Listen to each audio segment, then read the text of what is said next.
So today we're going to be taking a look at a scenario where Ukraine snaps. That's right, Ukraine has had enough. Russia has been invading them for the past year now, and the world really has a lot of different mixed opinions on them, but they've had enough.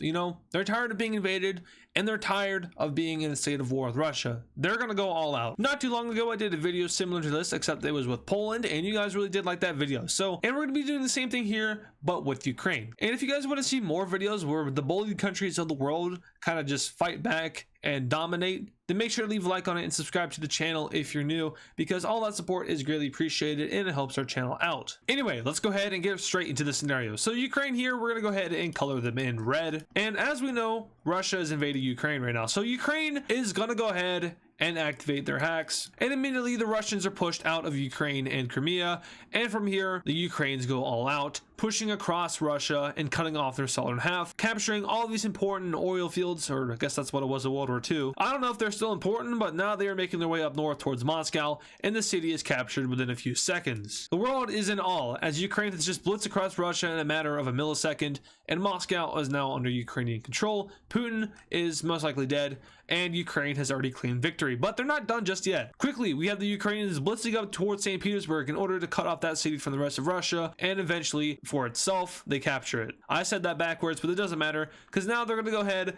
and blitz across Russia at Mach 10 speed, now going over towards this little area over here and capturing any city that's left. And just like that, now they have officially lost all their major cities, and the Russian people surrender over to Ukraine. Let's go ahead and take a look at this peace deal here. Looking at this deal here, we can see that it is truly glorious. Ukraine has claimed the southern portion of Russia, and as well has put Moscow on alert since they are now bordering the outside of the city. Russia will think twice before they try to invade Ukraine ever again in the future, but that's unlikely since Ukraine is now the strongest country in the world. And let's not forget that Russia is not just by themselves in this war against Ukraine. Belarus is also avidly aiding Russia, even allowing Russia to put troops and invade Ukraine from Belarus. So with their newfound strength, they declare war on Belarus, and it happens in a mere millisecond as the entire Belarusian country is wiped flat. No cities anymore, no plantation, no mountains, no trees, nothing.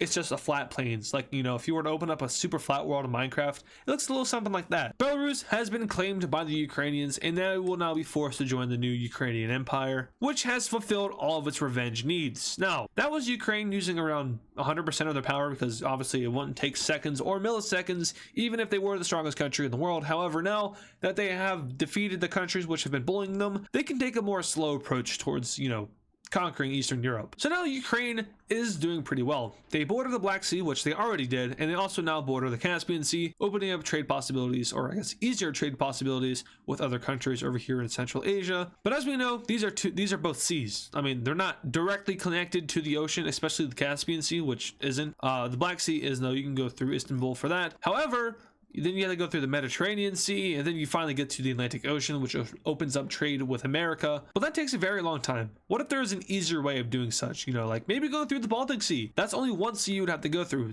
Go through there, go through the strait between Denmark and Sweden, and then you're out in the open sea. You kind of have to go around the UK, but actually we can fix that real quick. There we go. Yep, they don't exist anymore. Sunk into the ocean. I guess I also sunk Ireland too. But now it's a big open sea. We can go ahead and get rid of those islands, and then they can easily get to America, where I'm sure they're going to get even more funding for the world conquest. Alright, seriously though, they need to get there first, so let's go ahead and declare war on Lithuania and Latvia. Ukrainian troops are going to immediately cross over to Lithuania, taking over the capital in the matter of days, since it's right on the border. From here they go ahead and poke up towards Riga and take over Latvia's capital, and here these two countries are going to surrender since they really aren't that strong of countries in the first place. Now these countries of course are going to be forced to join the new Ukrainian Empire, and yeah, well, they didn't really stand a chance at all. Alright, cool. Now they border the sea. However, it's a little bit cold up here, and they want to go more south because south obviously is warmer, unless you're in the southern portion of the world. In that case, north is warmer, which that's so weird. Wait, so you're telling me if I'm in Paraguay and I wanted to go to a warmer climate, I would go north? I mean, that makes sense, but as a person who lives in the northern half of the world, above the equator, south always means warm. Oh wow, Americans figuring things out for the first time. You hate to see it, don't you? We're getting smarter.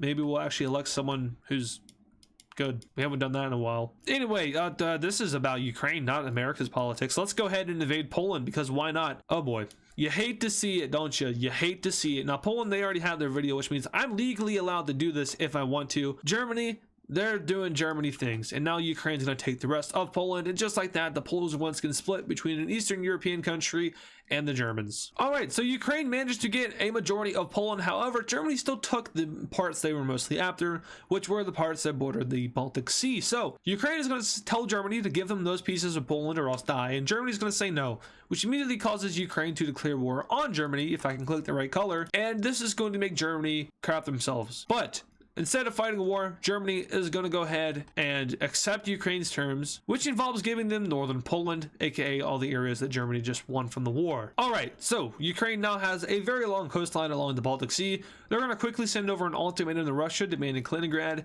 and Russia is of course going to accept because they don't want a repeat of what happened last time, since, you know, they lost the majority of their population and some major cities, and yeah, oil. At least they still have Siberia though. Alright, the Ukrainian Empire is looking great here, although it is looking pretty weird. It's kind of long, and you know, there's nothing wrong with that, Chile, but like, you just kind of have to, you know, go south. And what better way to go south than to invade Romania and its twin Moldova? Well, Moldova was wiped off the earth in a relatively short amount of time, and now Ukraine is going to go ahead and finish off Romania, who couldn't steal their way out of this one. So Romania is completely captured by Ukraine, and as what has been happening in this video, they will be fully indexed by the Ukrainian Empire. So Ukraine has made their way down to Romania, and they are now looking to go down even more south in order to border the Mediterranean Sea and to trade with other, I guess, northern African countries and Western European countries easier. So they're going to demand Bulgaria to cease to exist, and Bulgaria will happily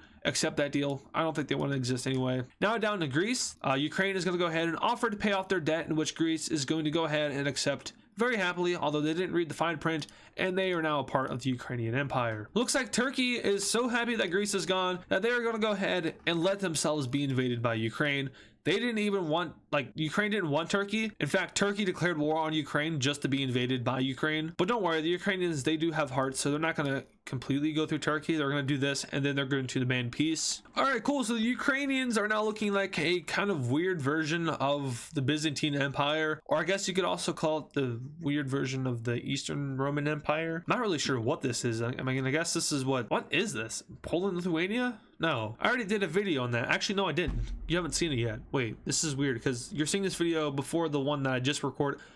Huh, time travel. Anyway, back to Ukraine. They're gonna go ahead and force Slovakia and Hungary to join their empire. There might have been some rigging of elections and maybe some assassinating of some politician. What? I don't know what I just said. They're going to also solve the Kosovo-Serbia problem by just annexing Serbia. And from here, they're also going to annex Kosovo and Albania. There's that problem solved. North Macedonia, very scared right now, but they're fine because the Ukrainians, they have no ambition to annex North Macedonia. They are now the new Lesotho of this place, Eastern Europe. Except that wasn't Lesotho, that was Eswatini, I think. So, yeah, they're gone now.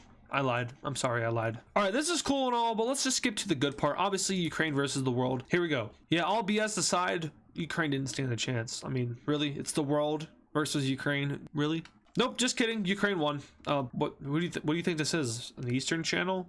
This is a Western channel. Of course Ukraine's gonna win. Well, really, it's not either. But Ukraine, they have some corruption issues, and slowly but surely, all these places start to break away, and eventually they are down to their original self. Haha, JK. They are actually, I don't even know where I'm going with this anymore. So, if you guys enjoyed this video, make sure to leave a like on it and subscribe to the channel if you're new.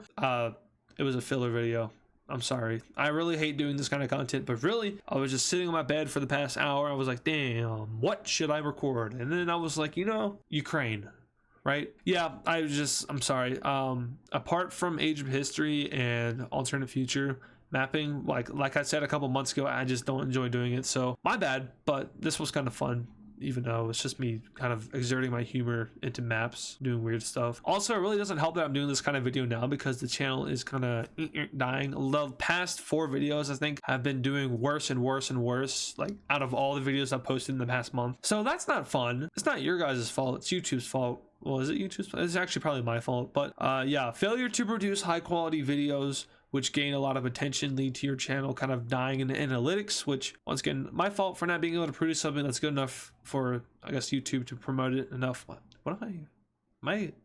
I don't want to sound like I'm kind of cocky about this, because I know it really is my fault for not doing that. But yeah, that's kind of how it works. I think we were being boosted by the original Age of History video up until now, which that finally has died off, which is why we're kind of resetting to the normal analytics, which is like, well, I don't want to go into analytics because it's none of your business. If you're still watching, thank you. I don't know what I'm going on about anymore, really. This also just makes me look bad as a content creator, so whoops on my part. But once again, it's better to have, I guess, well, I don't want to say it's better, but it's better for me to have a video up than no video, because then that's just going to kill the channel even further. And the main reason I really didn't want to just skip a video today is because it would just not be good.